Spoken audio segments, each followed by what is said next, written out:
My daughter-in-law slid a quitclaim across my kitchen table 1 week after I wired $150,000 to save their home and said it was just for convenience.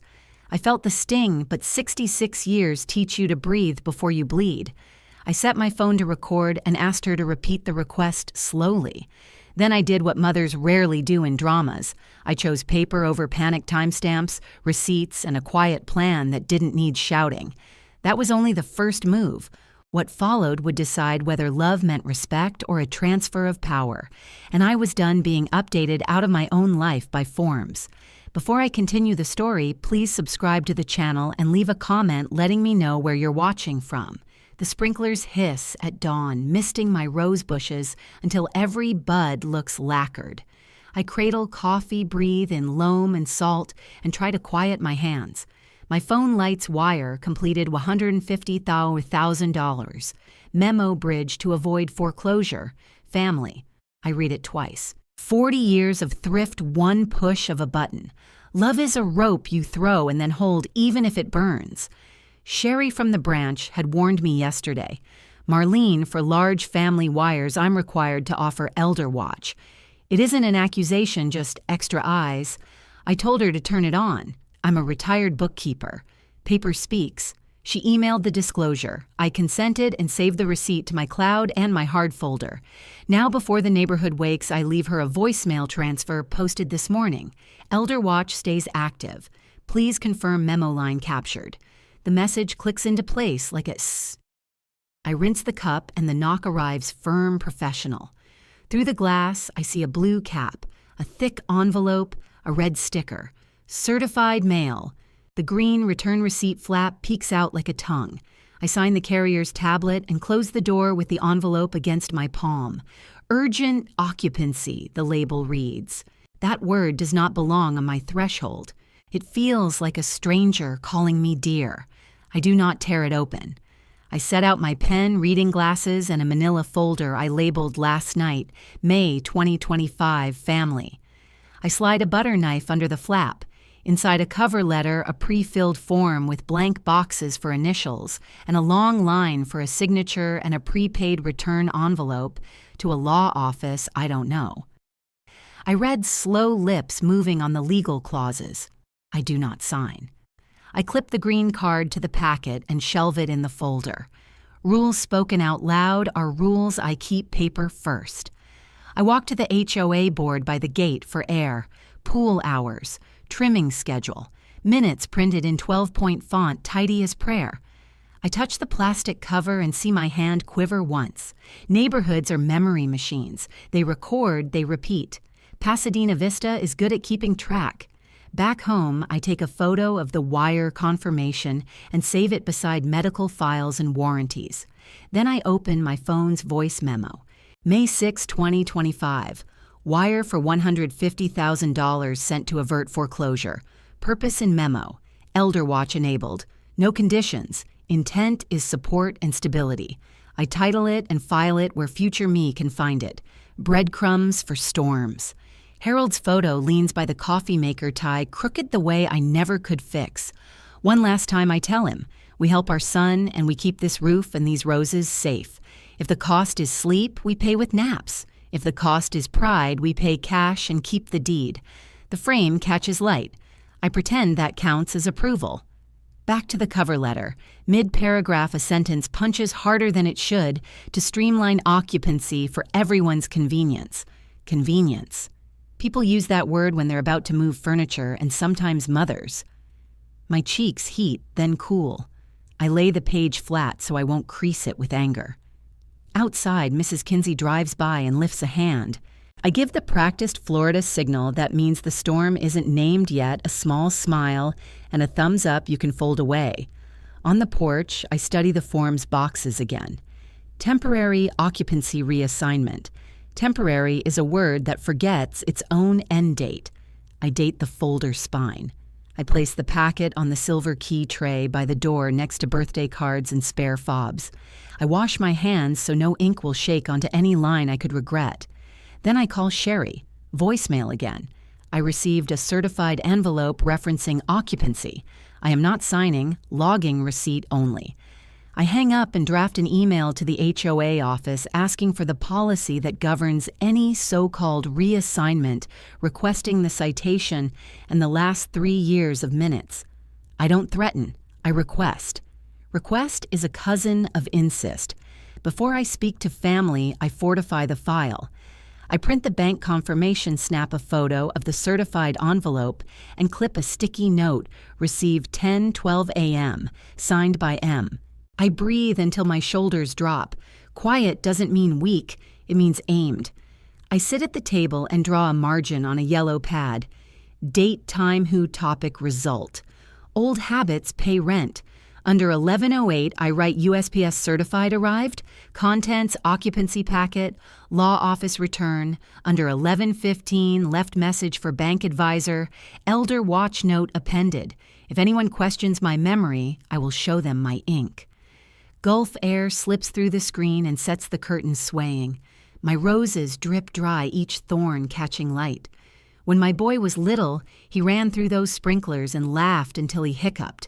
I keep that sound as proof that love once moved both ways. It helps. It also hurts. The red sticker flashes from the tray, a small flare insisting hurry. I do not hurry. I back up the morning's photos to the cloud. Then I open a new note titled House Occupancy May and type one line I can live by. No signature without counsel, no counsel without clarity. A siren rises on Gulfport Boulevard and fades. I square the folder on the table and align the pen with the paper's edge. If love requires me to sign away my place, then we need to talk about what love means for both of us, not just for me. Now calm. I lift the phone not to plead, but to document. Today, late afternoon, found me at the kitchen table when my inbox chimed. Subject line. Thank you, Marlene. Darley's attorney praised my wire as a stabilizing gesture. 3 gentle sentences.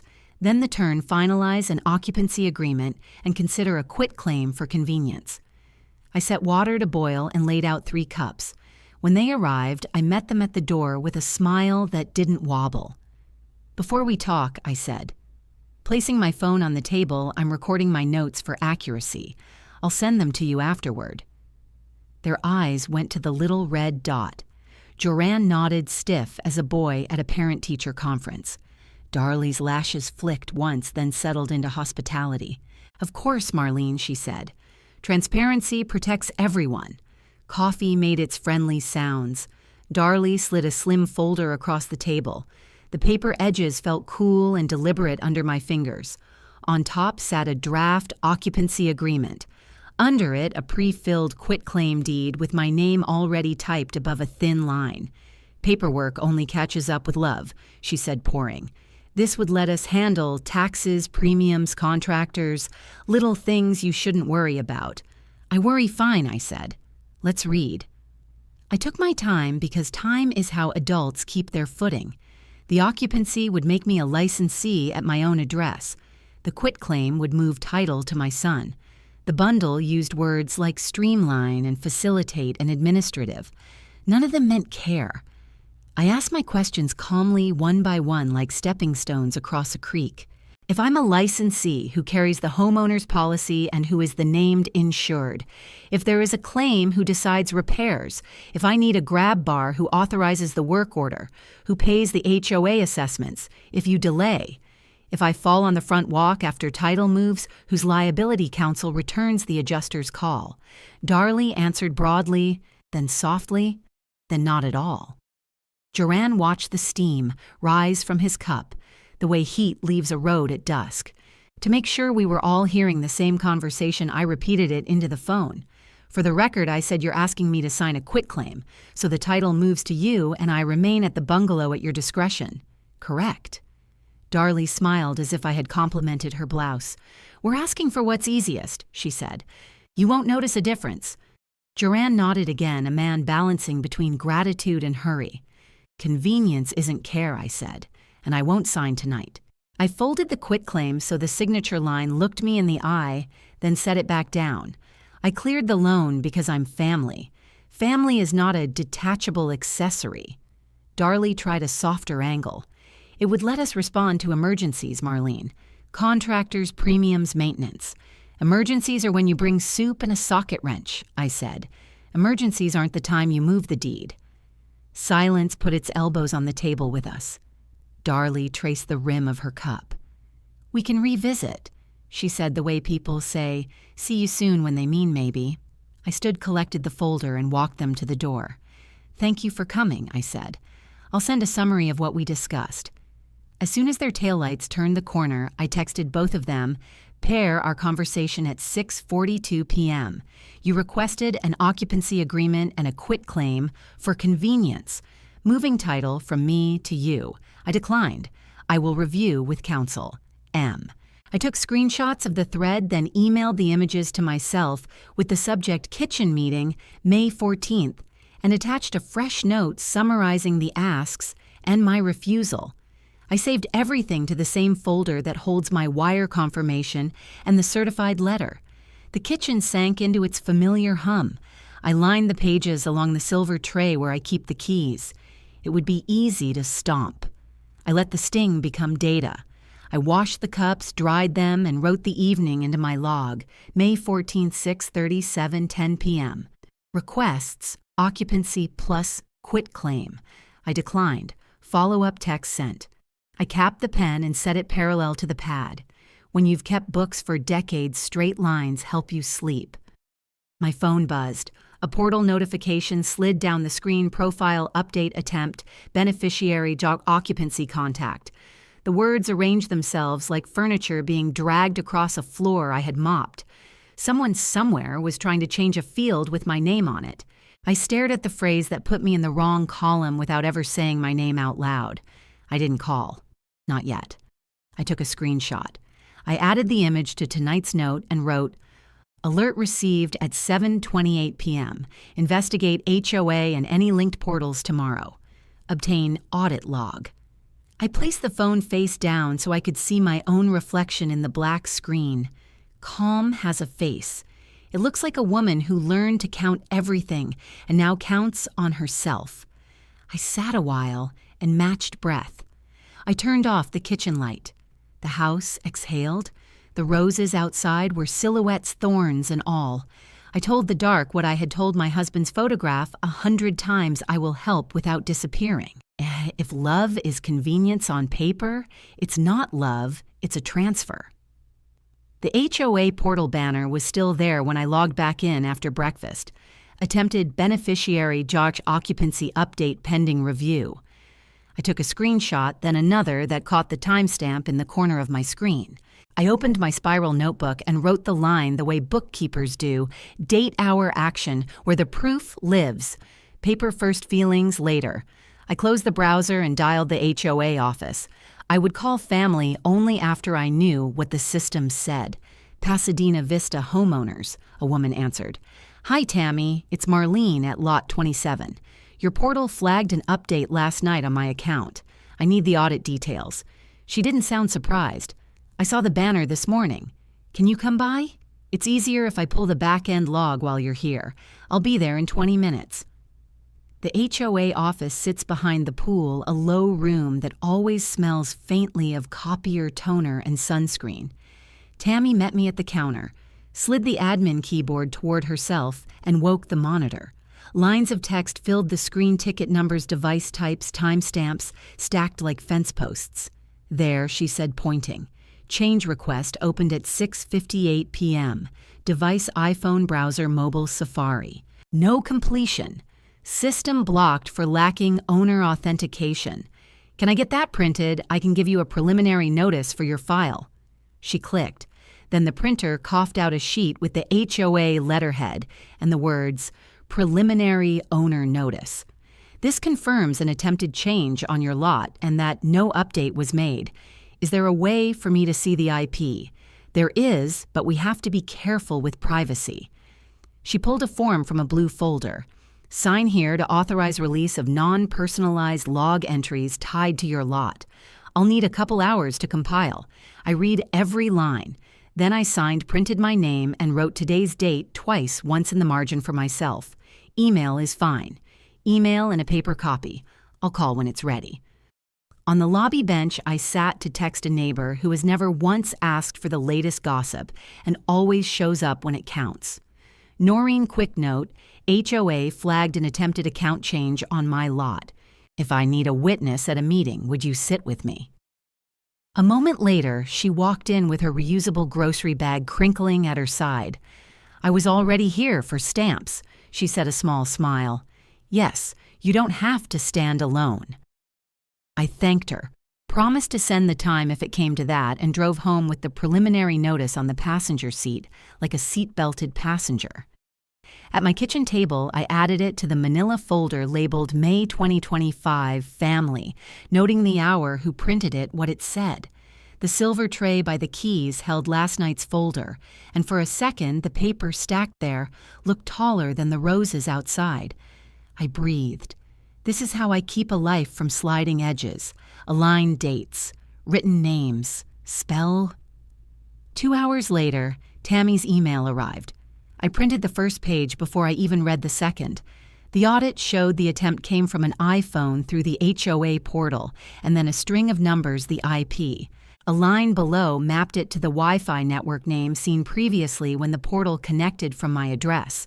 The timestamp 6:58 p.m. sat like a pin in a map over last night's coffee cups. I read the language twice. It didn't accuse anyone. It didn't have to. Facts don't raise their voice. They just sit there until someone is ready to look. I placed the pages under the preliminary notice and wrote a short cover sheet to myself. Attempted update during kitchen meeting. Device consistent with household use. No change accepted by system. I was still smoothing the corner of the stack when my phone buzzed again. A different banner. A different tone. A third-party authorization attempt was initiated on your homeowner insurance contact, the insurer's app said. The word initiated felt as if a stranger had just gripped the edge of my front doormat. I sat. Then I opened to a clean page and put a title at the top, What Love Would Never Need. I listed the simple things it would not need me to sign away my place. It would not need clever forms that turn a mother into a licensee. It would not move me out on paper while smiling across coffee. I dated the page and clipped it to the stack. Outside, a delivery truck hissed past. Somewhere, a screen door closed. I could call demand, plead. Instead, I reached for steadier tools. Logs notices the names of people who answer the phone. If they move me on paper, I will move the paper back. I powered my phone and looked up the bank officer's direct line from last year's certificate of deposit. Tomorrow, I would ask what their system saw last night. Then I would call the insurer and request the authorization packet and the inbound call recording if there was one. After that, maybe I would make coffee for myself and decide what kind of conversation my kitchen will hold next. For now, I filed the audit, checked that the pages face the same direction, and returned the folder to its place. The roses needed trimming in the front bed. I rinsed my shears, set them on the towel, and let the afternoon cool enough to step outside. Before I stepped out, I placed the phone beside folder screen down and told the room I was not afraid tonight. I opened my notebook to the page I'd titled yesterday, What Love Would Never Need, and drew a line under it. Beneath the line, I copied the timestamps from last night, the HOA banner at 7:02, the insurance alert at 7:41, the moment the kitchen fell quiet at 7:45. Then I set my phone on speaker and called the bank. While it rang, I wrote the date and the minute, so that later, if anyone asked, the paper could answer for me. St. Bay Community, this is Sherry. Hi, it's Marlene at Pasadena Vista. I need you to look at my profile notes and the activity after 7 p.m. yesterday. Of course. Give me a second to verify. She walked me through the gauntlet last four, the security phrase I chose when Harold was still alive, the text code, then the backup code. My breathing slowed to the metronome of her calm voice. Okay, I see Elder Fraud Watch on your account. You asked us to add it earlier this month, right? Yes, please check for any third-party authorization requests. Her keyboard clicked. There's a pending request submitted at 7:19 p.m. Someone tried to add an outside party to speak on your behalf. It hasn't been approved. I'm freezing it now. Good. Please open a fraud affidavit. I'll send it to your email for e-signature. Once it's signed, I'll place a red banner on your profile, no title or beneficiary changes, without your in-person verification. The document arrived while we talked. I read every paragraph out loud, signed, and watched the confirmation screen bloom. Countersigned, Sherry said. Banner applied. I'm also adding branch-only access for any ownership changes. Do you want us to tighten your alerts? Yes. I want transaction pings at $1. Turn off any external links you don't recognize. Kill non-essential auto debits. We'll reopen only what we name together. Understood. Her voice warmed. You're doing all the right things, Marlene. We worked like two women tightening valves in a basement. She listed the recurring items. I kept the ones I needed and shut the rest. Passwords rotated. Text and email alerts layered like shingles. When she finished, I could hear my own shoulders drop. Control is a quiet sound. Let's address the insurance message, I said. She offered to conference the carrier. In less than a minute, a representative joined. I gave the policy number, asked for a hold on any contact changes, and requested a written log export for my file.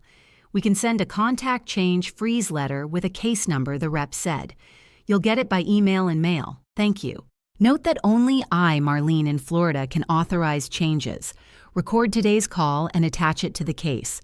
Back with Sherry, I asked for one last test. If someone tries to tug on my account through a tiny charge, I want to see the system say no.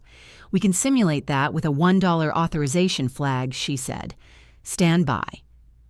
I stood by, hands cupped around the phone as if it were a small bird. A second later, the buzz landed. $1 authorization attempt declined. I took a screenshot before the banner faded. Perfect, Sherry said. That proves your blocks work. Email me that image and I'll attach it to your case. I'll be by the branch after lunch, I said. I want a print packet fraud affidavit, elder disclosure receipt, and the account note history. Please staple your card on top. You got it. I made a sandwich, ate half, and drove to the branch with my folder riding shotgun. The lobby smelled faintly of lemon cleaner and old carpet. Sherry waved me to her desk and slid a thick packet across the wood affidavit copy, the countersigned elder fraud disclosure receipt, the audit of my account notes, each page dated and initialed. On the top, she stapled her card and wrote the direct line in blue ink. If a title office calls, give them this case number first, she said. It will save you breath. Paper speaks for me, I said. We smiled at the same idea. Back home, I filed the packet under May 2025 family, then checked the roses. When I came in, a voicemail waited the kind with a polite smile inside it. This is Gulf Coast Title and Escrow, a woman said. We'd like to clarify some occupancy paperwork related to your property. Please call to schedule a time. I wrote the message word for word in my notebook, then called back and set a meeting for Monday morning. My terms would go first, witnesses allowed recording my own notes copies before signatures, nothing notarized without me reading every noun. When I hung up, I put a clean index card on top of the folder and wrote a sentence that steadied my hands. If someone plans to move me with forms, I will move the forms first. I set the phone face down on the silver tray with the keys and breathed long enough to feel the floor. The house listened. It knew I was not signing anything tonight. Somewhere in the neighborhood, a mower started, then stopped. The afternoon light laid itself across the table, bright as resolve. Before dusk, I drove one more errand, the copy shop. I made 2 sets, one for the title desk, one that never leaves my house, and sealed them in sleeves with sticky notes marking each exhibit. At the kitchen desk, I wrote a checklist for Monday: bring ID request scan of any draft, ask for the notary's name, decline anything labeled convenience. I brewed tea, listened to the gulls nag the bay, and told Harold's photo, we're ready. The calm that answered felt like armor. So, Gulf Coast Title sat behind a row of hibiscus and a sun-faded flag, the kind of office that smells like toner and lemon cleaner. I walked in late morning with my manila folder, May 2025 family tucked against my ribs. The receptionist's glass window slid open with a soft clack. A nameplate read Nita. I asked for a small conference room and a copier. She looked at the folder, then at me, and nodded as if we both understood this would be a paper day. Sure. Inside the room, I set my things down, reading glasses, a single page labeled Agenda, and a pen I trust because it never blobs. The agenda was simple: verify my identity, clarify occupancy notations touching my lot, and deliver a notice to preserve all records. Nita returned with a thin file stamped with my parcel number and a polite steadiness that reminded me of nurses who've seen everything. "I'd like to read a short statement," I said once she closed the door. "It will be part of your file." I stood to keep my voice from wavering and read what I'd drafted at my kitchen table: that I was the titled owner, that attempted changes had appeared in HOA and bank portals, and that I was instructing Gulf Coast Title to preserve emails, portal logs, phone records, draft deeds, and internal notes tied to my address from May 1st forward. When I finished, Nita inked a red "Received" and wrote the time beneath it. We moved line by line through the scope. I listed categories as calmly as I would a grocery order inbound requests, using the words occupancy, beneficiary, or title, any unsigned deed drafts or quitclaim templates, and screenshots of timestamps, not just narrative summaries. Nita initialed each paragraph, slid the pages through the copier, and handed me a twin set warm from the drum. "Thank you for being clear," she said. "Clarity saves everyone later." A knock at the door. Lassie stepped in, wearing scrubs patterned with tiny anchors and a badge from the clinic up the street. "I'm here as a witness," she said, setting a letter on the table. It stated I was oriented to person, place, time, and purpose, able to understand and consent, no more, no less. She signed next to her printed name, then looked me in the eye the way nurses do when they want you to feel steadier than you are. My hand stopped buzzing. I called Deirdre on speaker. Her voice came clean and brisk. "Your hold language is fine," she said. "Nita, please retain screen captures of any portal entries attached to the parcel, including access logs. If a clarification request came in last Thursday evening, freeze that path." Nita paged through my file and tapped a line. "There it is, entered after 7 p.m. I'll print the log header for Ms. Willis." Paper slid, the copier hummed, and a new page cooled under my palm. I placed my house keys on a small silver tray I'd brought from home and set it near the corner of the table. "This is just a ritual," I said, half smiling. "I'm not surrendering these. I'm documenting that I hold them." The keys flashed a tired nickel shine. I thought of the roses outside my windows and how they open at the hour the light remembers them. Nita and Lacey both signed a brief meeting memo date, participant's purpose. We copied the lot page again, staple by staple. Deirdre emailed a 3-sentence follow-up to anchor the record, and Nita printed it while I checked that every page bore either initials or a timestamp. When everything matched, I slid the fresh stack into my folder, the way I've done with receipts for a lifetime. Paper is not love, but it can keep love from being rewritten. On my way out, a courier wheeled in a dolly stacked with vendor packets. The top invoice slid as he angled the cart, revealing a blue-gray logo, Bayfront Home Services, LLC. The name rang with an unpleasant familiarity, like a song you don't like but know by heart. I saw the same mark in memory, top right corner of a repair receipt that had rested on my kitchen counter for weeks. I thanked Nita, took my copies, and stepped into the noon heat with the logo burned into my mind like the sun on the parking lot. At home, I set the new packet beside the keys and opened my laptop. The state registry loads slowly like a careful clerk. I typed the company name and waited while the little wheel turned. The letters on the screen steadied. There it was. Bayfront Home Services active formed last autumn. The registered agent address sat 3 miles from my bungalow.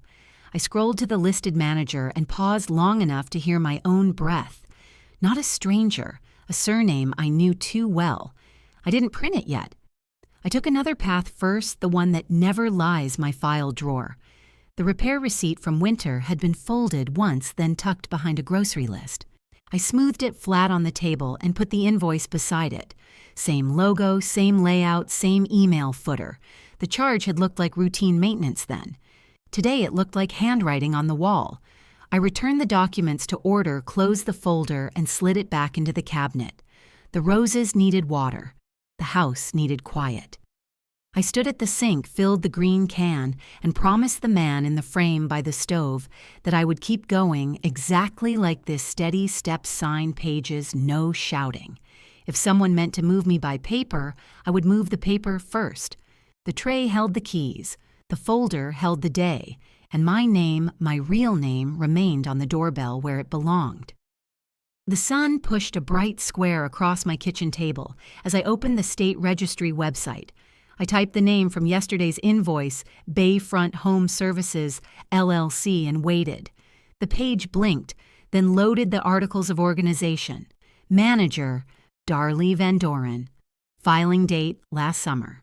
I saved the PDFs to a folder labeled May Family and wrote the document numbers in my notebook, the same block letters I used as a bookkeeper. Calm. Paper first. I laid 3 receipts beside the laptop. The blue logo on the headers matched the registry printout, exactly same serif B, same wave underline. Each invoice date snuggled up against a moment I remembered: a waterline emergency, a structural check, a premium filter change. I drew circles around the invoice numbers and matched them to the wire memo photos I had taken the day I sent $150 to $1,000. The money path wasn't a river anymore. It was a ruler straight line. Next, I opened my doorbell app. I typed the dates from the invoices. Up came thumbnails of men in branded polos carrying boxes of emergency materials that looked like ordinary filters and caulk. I exported the clips as MP4s, saved the still frames, and named them with the exact timestamps. My house had been watching even when I tried to pretend love was enough. Proof is brittle until you bind it. I generated a large QR that linked to a cloud folder with those clips and stills, then printed a cover page, Exhibit C doorbell video. Beneath the code, I placed 4 frames in a column, and under each wrote the date and minute. I set the warm paper beside the registry PDFs and invoices. The binder waited like a shallow tray for fax. I called Deirdre on speaker. I told her the registry name, the filing dates, and the way the invoices leaned against my wire memos. Keep it simple, she said. Label an SOS sequence of sources. A is Sunbiz PDFs. B is invoices. C is the QR page with video. D is your wire confirmations. Clean is stronger than loud. I could hear her typing. And add a brief index. 1 page. You may never need to raise your voice if your pages are in order. I opened the black binder I'd bought after Harold died. I slid in tabbed sheets, A through D, and tucked a 1-page index at the front. The silver key tray watched me from the counter, the same one I had carried to the title office, as a reminder that I still held the keys. I recorded a short voice memo with the time and a calm description of what I'd assembled. If anyone questioned my memory, the binder and the timestamp would answer. The door chime sounded. Noreen stepped in with a grocery bag and a soft smile. I'm on my way to the library. Need a witness on anything? I handed her a single page that read in plain type, Observed Exhibits, AD, assembled by Marlene on 05/21, approximately 5:40 p.m. She signed and initialed each tab while I poured iced tea. No speeches, just ink. We sat a minute listening to the ceiling fan tick. You doing all right? She asked. I'm doing the grown-up thing, I said. I'm letting paper carry the weight of what my voice can't. She nodded. Before she left, she touched the binder. That there is spine. After she drove off, the house felt wider. I stacked the exhibits, clipped them at the corner, and slid the bundle into the binder's pocket. I pressed the air out so the pages lay flat, then set the binder beside the silver tray. I spoke to the room, to Harold's photo, to the person I used to be. We are not powerless. We are precise. My email pinged. Subject line: Mutual Confidentiality and Support Stipend. Family Path Forward. The sender was Darlie's attorney. I did not open it.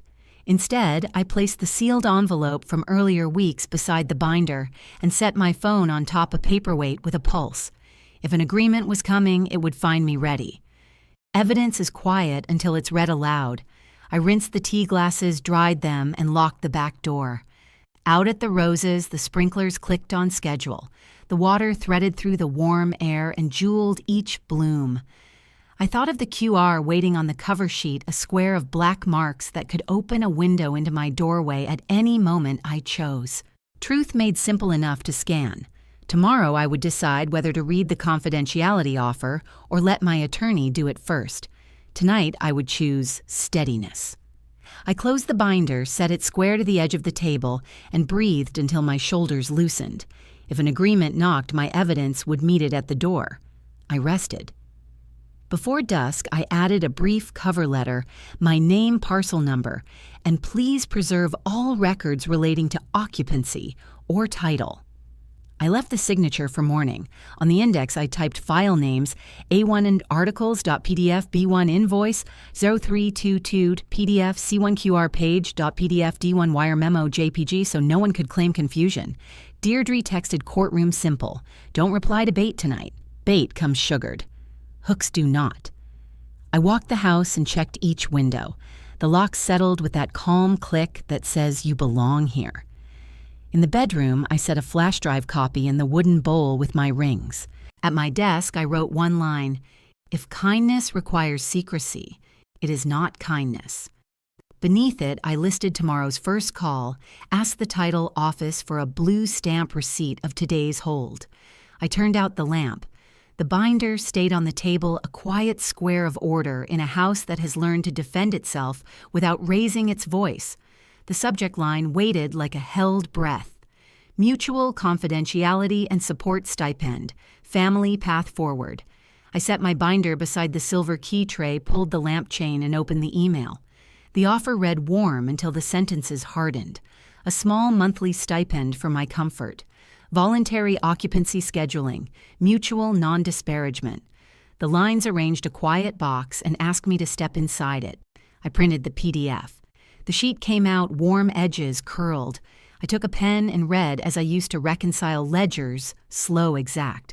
Licensee at will, a yellow bar, mutual release, a pink stroke, injunctive relief, a thin blue underline. In the margins, I wrote the anchors to my binder, A for Sunbiz, B for invoices, C for the QR page with doorbell clips, D for the bank memo photos. I didn't breathe faster. I breathed narrower. At the kitchen table, I opened a Zoom with Deirdre. Her voice carried like a metronome. We shared the screen page by page, comments stacked like rungs. "You're not angry," she said. "You are accurate. Reply with facts. No arguments. Attach the record. Let the paper speak." I nodded more to myself than to the camera. I drafted the reply. "Thank you for your proposal," I typed. For accuracy, here is a neutral summary of the May 14th kitchen conversation and the subsequent system logs. I listed time, place, who was present, adjectives out, timestamps in. I noted the litigation hold at the title office and that the HOA audit showed a change request during our meeting window. Before sending it, I picked up my phone. Per our conversation on 5/14 at 6:42 p.m., I texted Joran Counsel has sent an NDA proposing occupancy and a stipend. I'll respond to counsel in writing. Please refrain from portal changes. The bubble sat, then turned to delivered. I did not add a heart or anything beyond the period I needed. Darley's counsel called within minutes. I set the phone on speaker beside the printed PDF. He began with concern words about stability, peace, moving forward, without noise. I answered in a voice that could read a grocery list. Any agreement must preserve my title rights and cannot restrict truth or records. I mentioned the title, Hold and HOA Logs. He asked for trust. I offered documentation. I sent my email with Exhibits A through D and a one-page index so no one could pretend confusion. This summary is intended only to ensure accuracy. I wrote and clicked Send. The house made its evening sounds, the refrigerator clicking a mower, fading like a thought you choose not to keep. On the porch, the phone buzzed and I let it buzz. I watered the roses. The hose hissed. The air smelled of soil and sea. If someone wanted silence, they would have to meet the truth first. I rinsed the nozzle and hung it the way my husband always did. It felt like standing up without a speech. Inside counsel acknowledged receipt reviewing will revert. I printed the confirmation and slid it behind a fresh tab E for correspondence. The binder closed with a soft breath. I set it on the silver tray on purpose, where I keep what matters when I leave and when I stay. A small thought tugged the old lockbox in the hall closet. I carried it to the table and pressed the spring. The lid creaked. Not drama, just metal and memory. Insurance policies, a discharge summary, his last vehicle title. Beneath them lay a thin sheet folded once. The header used my full name and our address.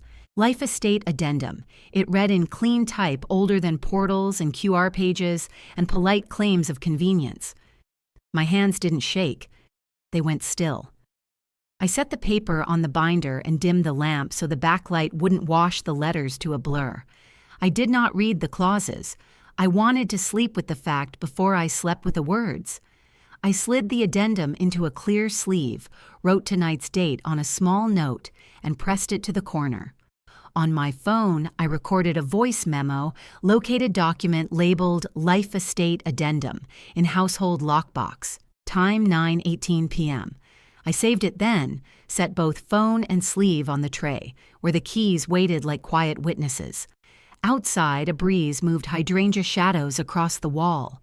The house felt less like an object and more like a witness that remembered me by name. I turned the deadbolt, washed one cup, and laid a towel across the rim. The quiet did not ask me to disappear. It asked me to hold my place. Before bed, I wrote 3 words on an index card and tucked it under the tray. Hold.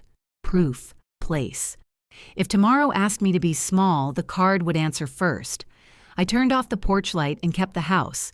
Back at the table, I drew a simple grid on legal paper, clause risk, document outcome, and filled the first column with what the PDF tried to smooth licensee at will non-disparagement, voluntary scheduling, mutual release, injunctive relief.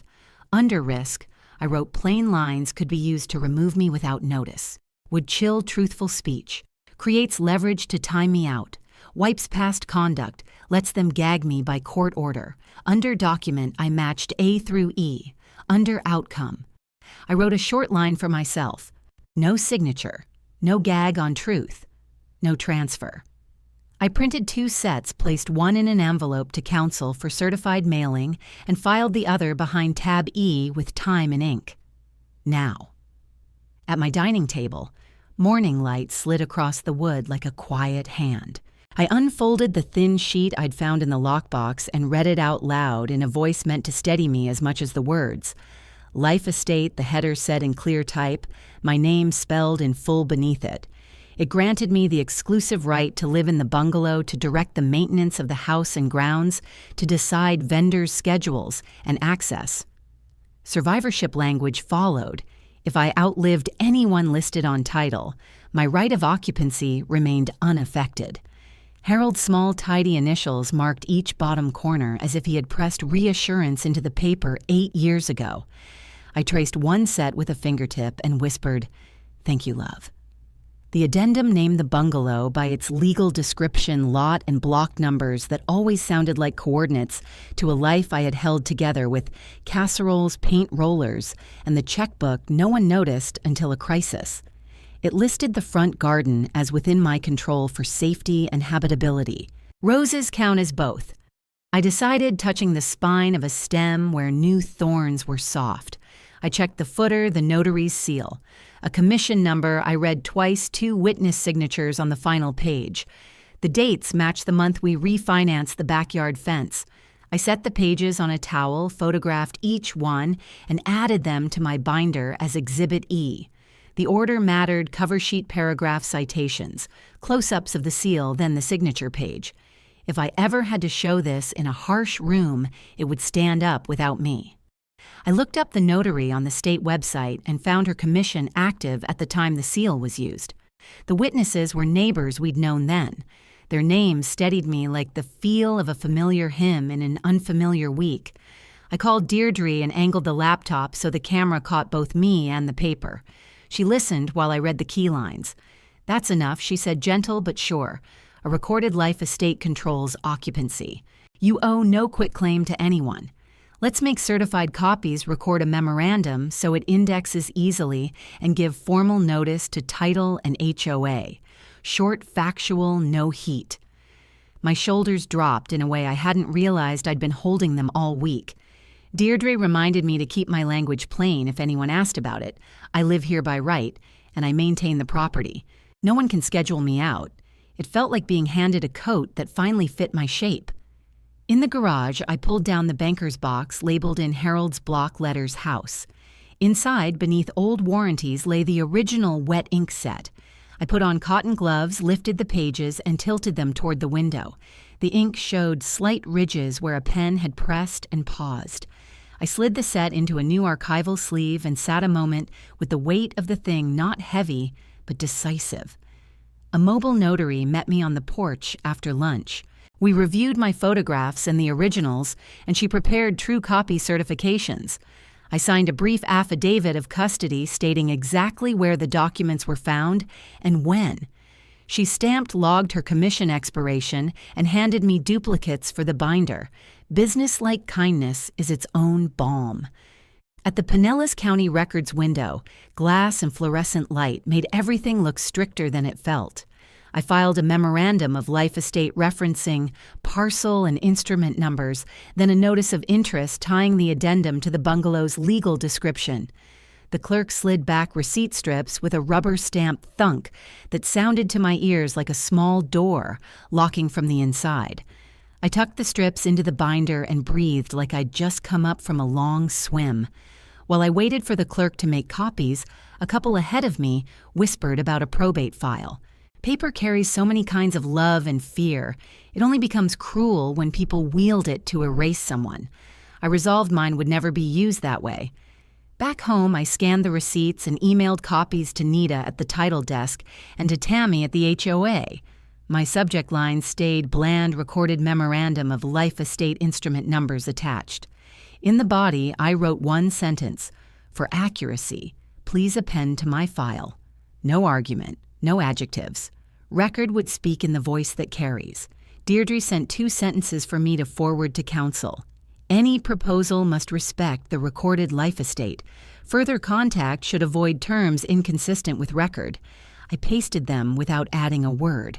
I did allow myself one small thing. I watered the roses, letting the wand hiss, while the phone chimed on the patio table, and I ignored it.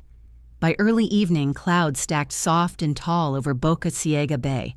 3 emails arrived from council and 1 from the HOA board secretary setting the agenda for next week's meeting.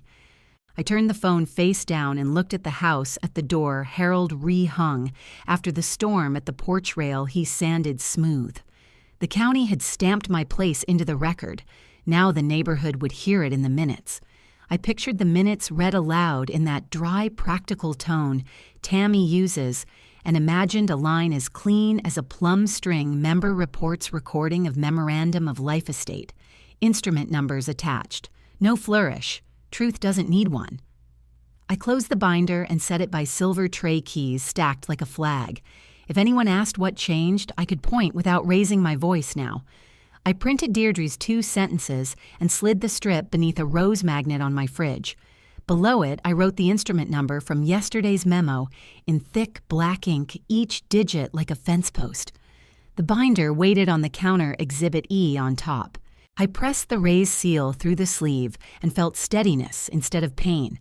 I tucked the certified copy inside, clicked the rings shut, and set the binder by my keys. The clubhouse smelled of pine cleaner and old potlucks. I signed the attendance sheet, wrote my lot number, and checked the box for owner comment. Noreen settled 1 row behind me with a small spiral pad. Tammy tapped a pen at the dais. Chairs scraped. A thermos lid clicked. I chose the aisle so I could walk cleanly to the table where I would let paper talk. Owner comments opened. I stood, stated my name, address, and lot. I gave the board secretary a 1-page owner statement. The instrument number sat in bold at the top. She nodded the way people do when numbers are their first language. I didn't scan the room. I watched her pen.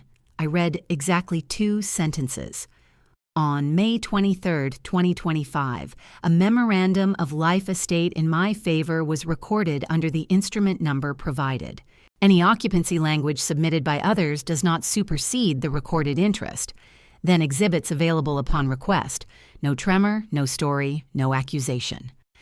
I moved 3 steps to the spare table. I opened the binder to Exhibit C, the QR that links to the doorbell videos, and to Exhibit E, the certified memo. The QR sat like a small window. A neighbor lifted his phone, looked at me, and I nodded. He scanned, then gave a surprised, courteous smile. Civility, it turns out, can include receipts. Do you want the minutes to attach the exhibits, or just reference them? The secretary asked. Reference the instrument verbatim, I said, and note the owner provided a certified copy and an index of Exhibits AE. She read the phrasing back. I confirmed each word. It felt like snugging lug nuts before a long drive. Tammy rapped her pen once. For the record, she said the board takes no position in private disputes. Our minutes will reflect the recorded instrument and the owner's notice. A soft murmur moved across the chairs. From the second row, someone whispered, "Good for her," then coughed the words back into ordinary air. The agenda returned to budgets and pool filters, as if the house had not just said my name out loud. In the hallway, the air cooled. 2 neighbors brushed my elbow the way people steady a tray they aren't carrying. Paper protects peace, I said, because it was the shortest truth I knew. Noreen photographed the sign-in header and agenda cover like a traveler shooting the trailhead. I texted myself the adjournment time. Evidence prefers companions.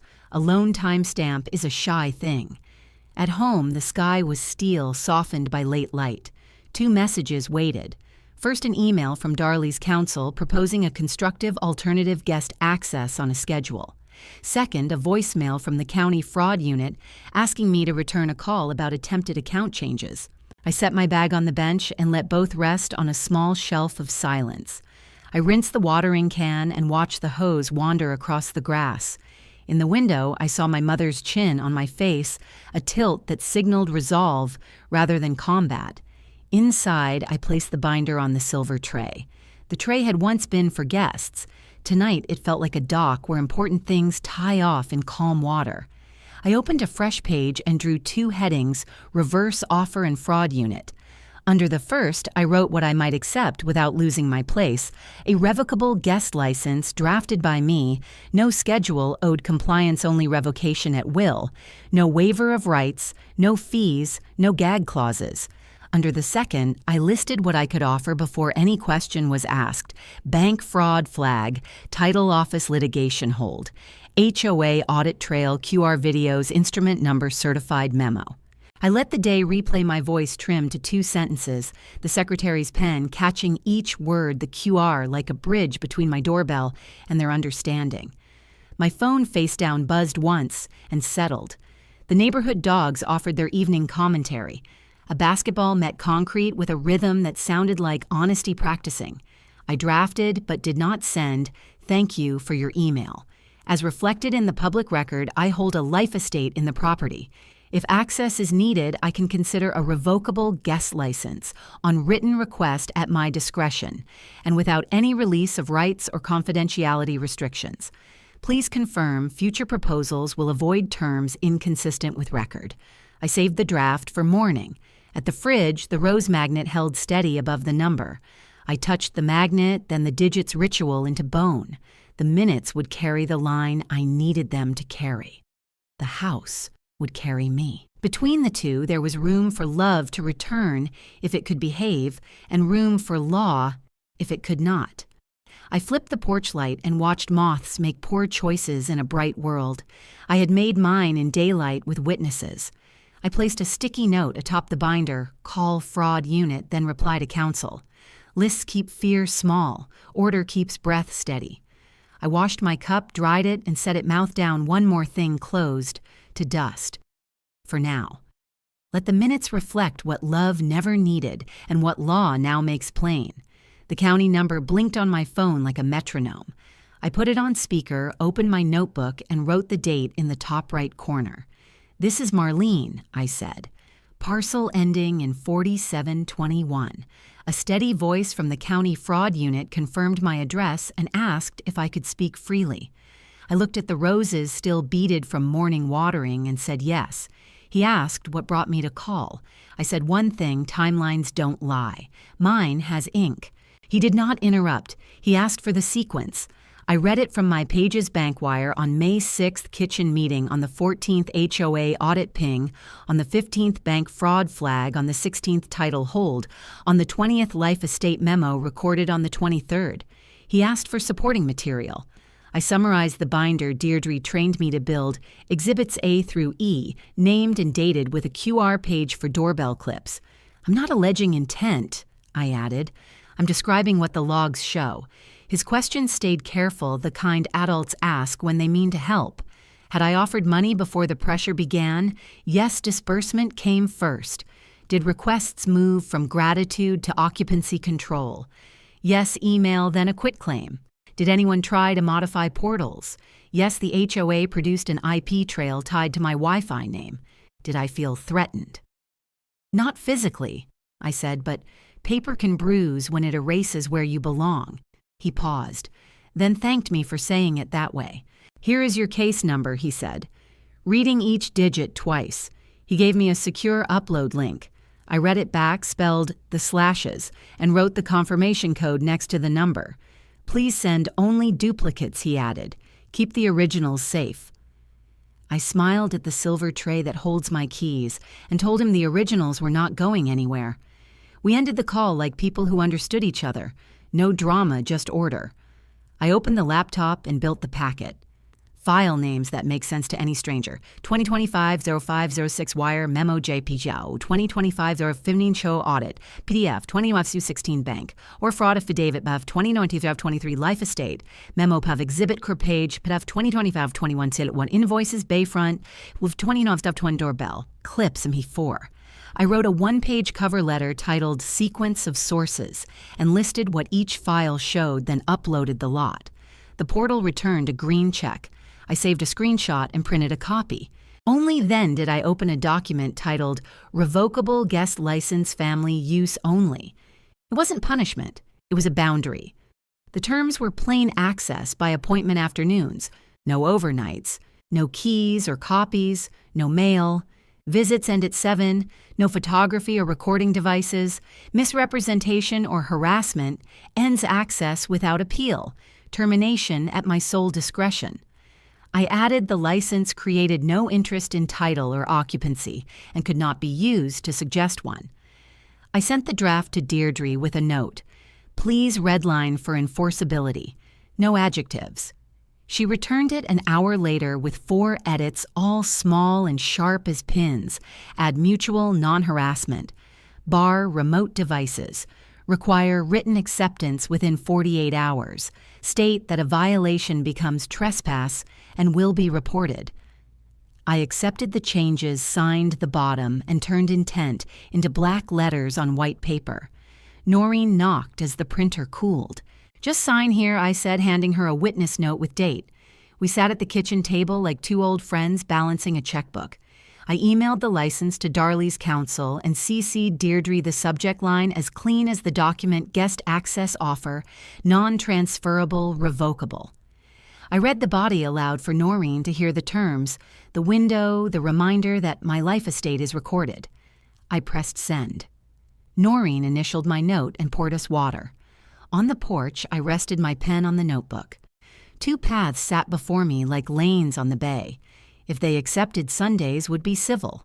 If they refused, I would update the investigator and keep to my case number. I set calendar holds for both and closed the computer. A gull landed on the telephone wire, bounced once, and steadied itself. That was my goal, too. The reply arrived at dusk. Counsel acknowledged receipt and proposed reasonable adjustments, spare keys, weekly overnights, a shared mailbox slot. I read the email twice, once as a mother, once as a woman who has learned to read paper. I wrote back one line, the offer stands as written. Keys and overnights are inconsistent with a revocable guest license. I attached the PDF again and highlighted the word revocable. A second message came from the investigator. Preliminary review suggested attempted unauthorized control through administrative channels. Follow-up would be scheduled after the upload team logged my exhibits. He thanked me for the organization and asked that I keep recording any outreach. I copied his request into the margin under my mantra, "Paper protects peace," and drew a small box around both. Night came in soft. I watered the roses because habit calms any edge. I wiped the silver tray, aligned the house keys, and placed the binder beside Harold's photo. My phone vibrated with a final email, an insistence from counsel that family unity requires flexibility. I set the phone face down and looked at the neat stack of pages that now spoke for me. Boundaries are not anger. They are doors that open and close when you choose. If they want a key to my life, they can read the license or read the case file. The mediation room smelled of toner and citrus cleaner. I set my slim binder on the table, one sheet on top, proposed terms, guest license only. Deirdre sat at my right and clicked her pen, once our signal to hold the line. The recorder glowed on a credenza. My silver key tray stayed in my tote. I wasn't here to perform. I was here to keep my home. The mediator recited ground rules in a steady voice. Across from us, Darley's counsel straightened his pad and offered a smile that did not reach his eyes. When asked for positions, he praised family stability, then asked for keys, overnight's mailbox access, and a stipend to recognize mutual support. I stated my name and parcel number and said as plainly as weather that a memorandum of life estate in my favor had been recorded and governed occupancy. My only offer was a revocable guest license on fixed hours. Perhaps there's room to compromise, he said. I slid 3 documents across the table. The clerk stamped memorandum, the litigation hold receipt from the title desk, and the HOA minutes with the phrase, "Let the minutes reflect." The mediator leaned forward. Counsel examined stamps as if the ink might change. Paper doesn't improvise. It doesn't gossip. It doesn't forget. He pivoted to optics, how it would look if an elderly parent limited access. I met the mediator's eye. "Optics are not occupancy," I said. "Your client may accept the guest license in writing within 48 hours. Otherwise, no access." Deirdre added even and spare that any attempt to bypass the record would be documented and sent to our county fraud unit case number. My phone lit face down. An alert flashed, "Index update complete." 2 minutes, please, I said. The mediator nodded. In the hallway, I called the clerk, read my instrument number, and asked if the index entry was live. "It's in the stream now," she said. "Your name appears with parcel reference. Want the link emailed?" I thanked her and returned with the calm that comes when tide charts match the moon. I stayed calm. Back at the table, I set a fresh printout, time-stamped index page my name in the line that matters. Deirdre asked the mediator to note the confirmation. Counsel asked for a copy. I slid a duplicate and said, "Of course." The room felt different, steadier with facts accepted. We paused for lunch. In the break room, I sent a public records packet to 2 places that needed clarity: the neighborhood listing agent and the title desk distribution list. No commentary, just the index printout, the memorandum copy, the HOA minutes that name the instrument and the guest license terms. Subject public record notice regarding occupancy status. I CC'd myself and printed the sent message for my binder. The ripple came back quickly. The listing agent replied, "Acknowledged. Any prospective transaction will account for life estate. Please forward any showings to counsel." The title desk answered, "Hold remains in effect. Litigation notice preserved." None of it was dramatic. All of it was weight. I filed the replies behind a clear tab, then returned to the table, feeling the floor square under my feet. We reconvened. The mediator asked if positions had changed. I repeated my written acceptance of the guest license by Wednesday at 5 p.m. Otherwise, no access. No key transfer would be considered under any circumstance. Deirdre added that further attempts to alter portal's records or beneficiary designations would be forwarded to the fraud unit with attachments. Counsel said he would advise his client and asked whether a stipend discussion could remain open. "There is nothing to purchase," I said. "Access is not for sale." The mediator summarized in cool phrases and confirmed the 48-hour window and the absence of key rights. He asked if either side wished to add a final note. I recited the instrument number one more time slowly for accuracy. Counsel said noted. The recorder clicked off with a mechanical sigh, the sound a room makes when words become minutes. We stood. I slid the binder into my tote and felt the warm oval of the silver tray through the fabric, steady as a heartbeat. Outside, the Florida light had a late afternoon glaze. My phone pulsed with 2 messages. First, the clerk's email confirming the index link. I forwarded it to my folder. Second, a voicemail. A blue dot beside a number I recognized and did not expect. I sat in the car with the door open to the warm air and pressed the phone to my ear. A young voice said my name, careful and soft. He hesitated, then called me what I hadn't heard in a while, Grandma. He said he missed the roses and the way the house smelled like toast on Sundays. He asked if he could stop by with his school project about family trees. His mother had told him not to bother me if I was busy. I just wanted to ask. He added, I didn't want to cause trouble. I let the message play twice the way you read a letter again to see if a word shifts, and then I did what I always do when the world tilts. I opened my notebook and wrote the time, the number, and a line to anchor my next step. Paper protects peace. I drew a small square beside the phrase and left it unchecked. This wasn't a portal or a lien or a policy. This was a child asking for permission to be received. The roses won't mind an extra set of eyes. The license has hours for that, too. I set the binder aside and press play. A small voice, careful and older than it should be, says my name. Grandma, can we talk today? I miss the roses. The message ends with a swallow of air as if the child was borrowing courage from the silence between us. I sit very still at the dining table and breathe the way the therapist at the senior center taught us in for 4, out for 6. Then I call back. We start with logistics, not history. There's a school project due a bus route that passes the lake and a window before dinner. We agree to meet at the neighborhood gazebo, where there are always dog walkers and the water keeps conversation gentle. I will bring cold bottles of water and nothing else. No questions I can't answer for them, no stories they have to carry. My door is open when it's safe and simple, I say. That's today, the child whispers. My throat warms, but my voice stays level. We set the time for 4 o'clock and promise to keep it short and simple. Before I leave, my inbox lights. Darley's counsel has withdrawn the NDA. They accept guest access on the stated schedule, and then they ask for key copies for flexibility for a little more. I type one sentence that fits the life I just reclaimed. No keys, no overnights, termination at will. Written acceptance by 5:00 p.m. today, or the offer expires. I copy Deirdre. The message sends.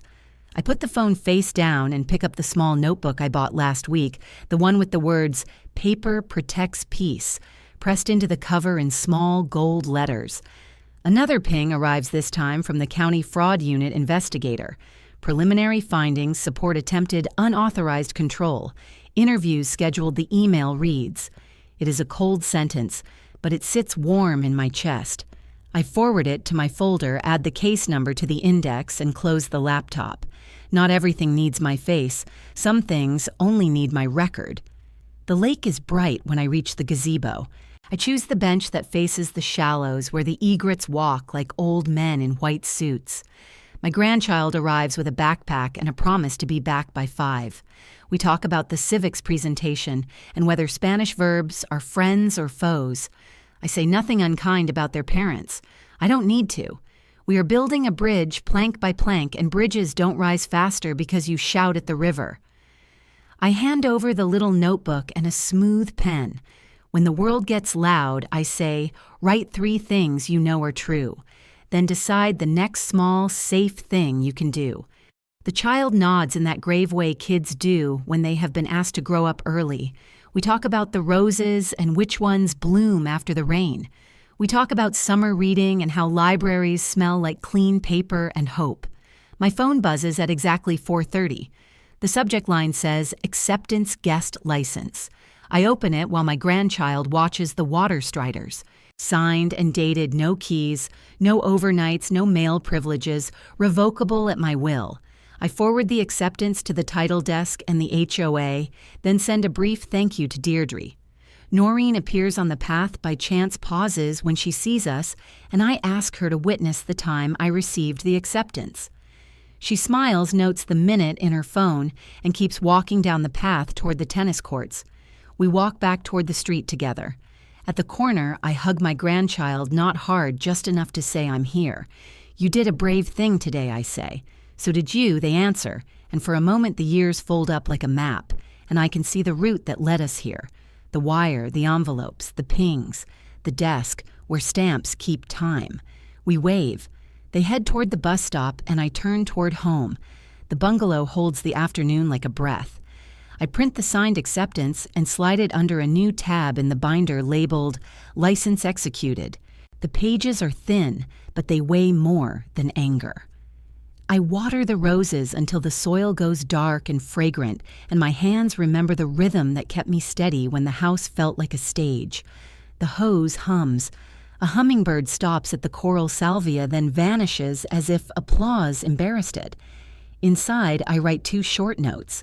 The first is to Deirdre. Thank you for hearing the quiet in me and making room for it on paper. The second I address to myself. I keep it honest. You chose boundaries over battles. You chose order over noise. You chose to stay. I fold both and slide them under the silver key tray where truth belongs within reach, not on display. Dusk gathers in the rooms the way memories do, softly, then all at once. I set my single house key on the tray beside the binder, place the small engraved notebook on top, and listen to the air settle. The phone vibrates with the investigator's auto update with an appointment reminder with an algorithm's idea of what I should buy. I silence it. I don't need more things. I have the record and the roses and the fact that a child called me by a name that means home. I didn't win by taking anything from anyone. I won by keeping what was mine and naming what was not. The law helped, the records helped, but love found the door all by itself once the noise was gone. The key stays here. The door is open on my terms. If there is a future gathering, it will be at my table with plain glasses and good water and silence that doesn't frighten anyone. Some victories are quiet. Mine is signed, stamped, and safe at last. Home. I am finally home. I'm an old woman who learned this late love without boundaries turns into paperwork someone else writes. When I chose records over rage, peace returned, and so did a child's voice. If you're facing pressure, breathe. Take notes, ask for receipts, and let the facts speak. Protect your home, your credit, your name. Quiet is not weakness. Quiet is strategy. Now, I'd love to hear from you. What line will you hold this year? If this story moved you, comment 1 or tell me where you're watching from. If it didn't say why I'm listening. And if you want more true human stories, please subscribe so we can walk the next road together. Share this if it helps. Remember, paper protects peace. Keep keys.